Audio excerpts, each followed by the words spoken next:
पोहे जराही न शिजवता किंवा साचा न वापरता पोह्याचे मसाला कुरकुरे बनवण्याची ही सर्वात सोपी पद्धत। वर्षभर टिकणारे पोह्याचे मसाला कुरकुरे बनवण्यासाठी 2 कप जाड पोहे एका भांड्यामध्ये काढून घेऊया। 2-3 पाण्यामध्ये स्वच्छ धुवून पाव कप पाणी घालून 20 मिनिटसाठी भिजायला ठेवूया। पोहे चांगले भिजल्यानंतर थोडं थोडं पाणी घेऊन हाताच्या मदतीने पोहे चांगले मॅश करून घेऊया आणि चांगलं मळून त्याचा एक मऊ असा गोळा तयार करून घेऊया।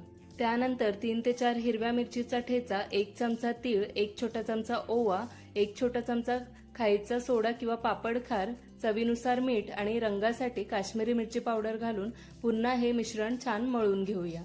मळून चांगला मऊ गोळा तयार झाला की एखाद्या पायपिंग बॅगमध्ये किंवा दुधाच्या मिठाच्या पिशवीमध्ये हे मिश्रण भरून घ्यायचं आणि त्यानंतर व्हिडिओत दाखवल्याप्रमाणे एखाद्या प्लास्टिक शीटवर आपल्याला कुरकुरे तयार करून घ्यायचे आहेत। एक दिवस हे कुरकुरे घरातच सुकवायचे, दुसऱ्या दिवशी उन्हामध्ये सुकवायचे। वर्षभर खाण्यासाठी पोह्याचे मसाला कुरकुरे तयार आहेत।